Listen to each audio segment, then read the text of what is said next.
Pada video kelima ini, kita akan melakukan post request dan data transfer object. Oke, langsung saja kita ke pembahasannya. Oke, jadi di dalam customer controller ini kita akan membuat suatu metode baru, yaitu post,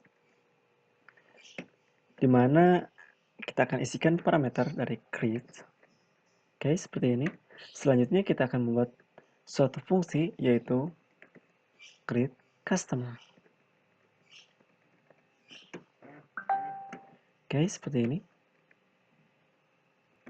Kita bisa arahkan nih untuk errornya, lalu kita bisa fix problemnya, lalu import. Nah, pastikan di sini sudah terimport ya. Oke, seperti ini. Lalu kita coba cek di dalam dokumentasi. Nah, jadi kita akan membuat suatu request payload ya. Nah, kita bisa baca nih teman-teman untuk pengertiannya.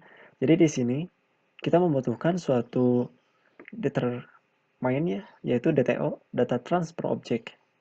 Nah, yang dimana judul yang kita buat di dalam video ini ya, yaitu DTO, Data Transfer Object. Oke, bisa baca nih, ketika kita menggunakan TypeScript interface. Oke, caranya teman-teman, kita bisa membuat suatu file dengan ekstensi dari dto.ts. Nah, berikut cara penulisannya. Oke, kita kembali ke codingan. Oke, kita akan membuat suatu folder, yaitu di dalam customer. Kita buat new folder, dtos, seperti ini. Lalu kita akan buat suatu file, create customer.dto.ts. Seperti ini. Lalu kita bisa split supaya memudahkan. Kita buat create suatu fungsi ya, create customer DTO. Oke, seperti ini. Kita tambahkan sebelumnya export class create customer DTO. Nah, seperti ini teman-teman. Kita bisa buka nih service, lalu kita buka, nah yang ini customer service.ts. Oke, nah di dalam sini kita mempunyai empat field, tapi kita akan buat 3 nih, jadi kita akan hapus nih untuk create. Kita bisa hapus teman-teman. Nah, kita akan buat 3 dulu saja. Di sini kita akan masukkan misalnya ID, titik 2, number, selanjutnya name, email ya, name, string, lalu email, string. Nah, seperti ini. Dipastikan ini sudah sesuai ya yang terdapat di dalam user ini. Kita mempunyai ID 1, name, dan email. Seperti itu. Jadi ini merupakan, ibaratnya itu merupakan tabel user. Nah, ini merupakan kolom yang terdapat atau atribut ya yang terdapat di dalam tabel user tersebut. Seperti itu. Dan di sini kita melakukan create customer. Nah, export class create customer DTO, lalu di dalamnya terdapat ID dengan number, tipe data number, name, string, dan email string. Seperti itu. Selanjutnya kita akan kembali ke customer controller.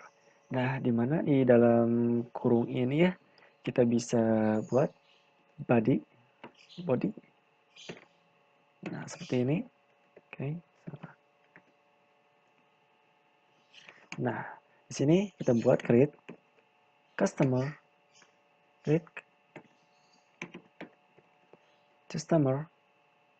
DTO. Lalu titik 2 kita panggil nih kelas dari create customer DTO ini. Oke.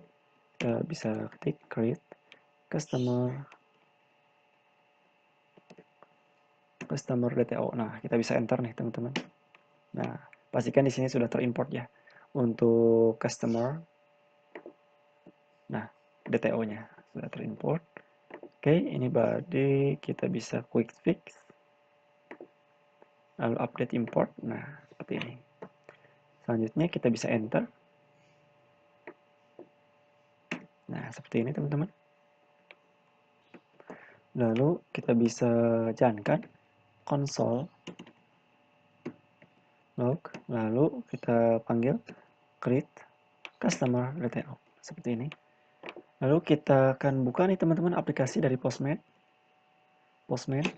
Pastikan teman-teman sudah melakukan install ya untuk aplikasi dari Postman ya. Oke, kita tunggu sampai aplikasi terbuka ya. Oke, ini aplikasi Postman sudah terbuka ya. Tapi jangan lupa teman-teman untuk menjalankan terlebih dahulu npm run start dev seperti ini. Kita akan mengecek nih untuk API dari Create ini apakah sudah bisa kita jalankan di dalam Postman atau masih terdapat error. Oke, kita tunggu nih untuk servernya berjalan ya. Nah, jika teman-teman mengalami error ya, teman-teman bisa ganti nih untuk create customer DTO. Nah, seperti ini. Jadi from seperti ini ya, teman-teman bisa ganti. Oke, jika sudah running, kita akan buka lagi Postman-nya. Lalu kita akan buat suatu baru ya. Jadi lingkup baru yaitu belajar Nest.js. Oke, seperti ini teman-teman. Nah, di dalamnya kita akan buat nih suatu request, add request, lalu yang pertama kita akan melakukan pengecekan post ya. Oke, untuk URL-nya localhost 3000 teman-teman. Nah, bisa kita masukkan ke sini. Lalu jika kita lihat di dalam Visual Studio bagian terminal, kita mempunyai root yaitu /customer, lalu post yaitu create ya. Oke, berarti seperti ini. Di sini create. Nah, seperti ini ya. Lalu kita ke bagian body, di mana kita masuk ke dalam row. Nah, di row ini, oke, di dalam row ini kita akan masukkan ID.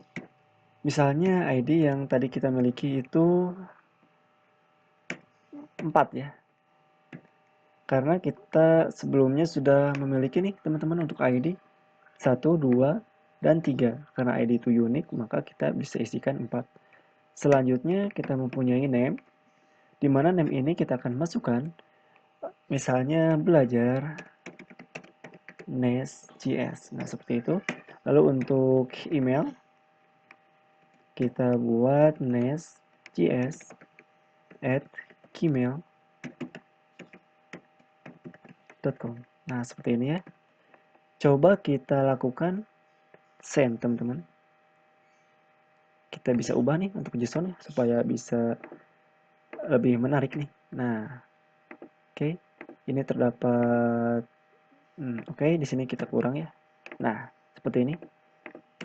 Jadi untuk format dari JSON ya, memudahkan kita untuk menuliskan sintak dari JSON itu sendiri. Oke, kita bisa send. Nah, di sini responnya ya 201 yaitu create. Kita berhasil ya. Kita bisa lihat nih untuk tab terminal di mana di sini kita sudah berhasil nih ID 4, name belajar Nest.js, dan email yaitu nestjs@gmail.com. Oke. Coba kita lakukan suatu metode get, kita bisa add request. Nah, kita bisa copy lalu kita pastikan ke sini. Misalnya kita get nih untuk customer, apakah bisa? Oke, seperti ini. Karena kita tidak menyalakan ya untuk ID, kita lihat. Coba kita cek. Nah, jadi untuk all itu kita tidak menyalakan, tapi untuk set ID ini sudah kita buat. Kita bisa masukkan misalnya 3 dulu. Apakah berhasil? Nah, ini belajar. Lalu untuk yang 4, pasti hasilnya oke, customer tidak temukan ya. Ini belum tampil karena memang untuk data yang kita buat itu belum kita masukkan ya, kita akan buat scriptnya. Oke, yang pertama kita akan masukkan nih ke dalam customer service. Kita akan membuat suatu fungsi ya, teman-teman. Nah, di dalam customer service ini, oke, kita akan buat fungsi create customer, lalu customer DTO, create customer DTO, seperti ini. Oke, kita bisa perbesar. Nah, seperti ini. Kita masukkan this user, kita panggil user nih. Nah, user kita lakukan push, lalu masukkan customer DTO. Nah, seperti ini teman-teman. Kita save. Selanjutnya kita akan buat folder baru di dalam customer. Nah, di dalam customer ini kita akan buat folder baru, types. Lalu kita akan buat file baru, customer ts. Nah, seperti ini. Ini kita bisa close. Kita buat export enterprise customer. Lalu ID, di mana ID ini bertipe number. Kecil ya, number. Selanjutnya name, email ya, email.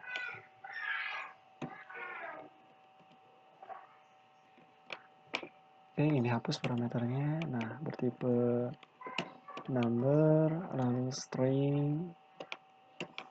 Ini titik koma, teman-teman. Selanjutnya name ya.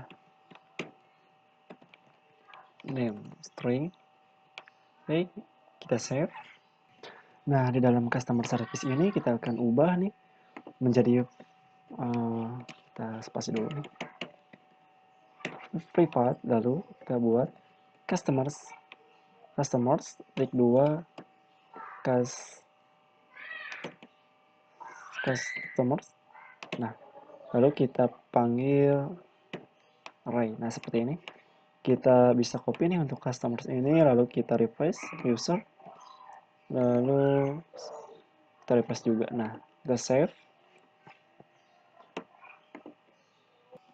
Oke, kita akan panggil untuk customer service this customer service create customer, lalu create customer, lalu kita panggil create customer DTO. Bentar. Oke, kita coba buka kurung create customer DTO. Nah, seperti ini. Kita bisa save. Nah, teman-teman, seperti ini. Kita bisa save. Oke, kita bisa hapusnya untuk konsol lognya karena kita tidak membutuhkannya lagi. Lalu kita akan tambahkan nih satu fungsi di sini.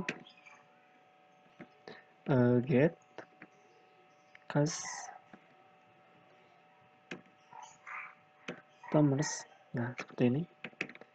Return this customer. Nah, seperti ini. Lalu kita akan panggil di sini, kita akan buat suatu metode baru yaitu get. Nah, dimana ini mengakses dari slash biasa ya. Oke, selanjutnya kita akan buat metode baru get all customer. Oke, kita buat seperti ini, lalu kita return this customer service get customer. Oke, seperti ini kita bisa cek. Oke, ini. Nah, seperti ini teman-teman, this customer service get customer. Jadi kita memanggil fungsi get customer ini. Jangan lupa ditambahkan parameter ya. Nah, seperti ini. Kita save. Oke, selanjutnya kita aksesnya untuk postmannya kembali, lalu kita bisa akses seperti ini. Nah, kita bisa send di mana kita mempunyai 3 data ya teman-teman. Nah, jadi ini tuh menghasilkan dari sini nih. Nah, jadi di sini kita mempunyai 3 data yang awal. Selanjutnya, karena kita akan mengeksekusi yang tadi, yang post. Nah, kita eksekusi nih untuk belajar Nest.js, kita send. Oke, selanjutnya ini sudah selesai ya, sudah berhasil. Lalu kita akan get kembali nih. Get kembali ke sini. Nah, karena kita sudah menampung data ini. Oke, tadi itu kita sudah klik customer, nah sudah melakukan push. Ketika kita mengklik tadi ya, kita sudah lakukan push, lalu kita get datanya, lalu masukkan ke dalam get all customer seperti itu. Kita bisa akses teman-teman. Kita send kembali 1, 2, 3, dan 4. Nah, teman-teman, kita sudah berhasil nih untuk memasukkan datanya ya. Ketika kita menggunakan suatu penambahan dari customer, yaitu customer DTO dan juga menggunakan push. Oke, mungkin sekian dalam video kali ini mengenai post request dan data transfer object. Oke, teman-teman, terima kasih sudah menonton video ini. Semoga bermanfaat. Assalamualaikum warahmatullahi wabarakatuh.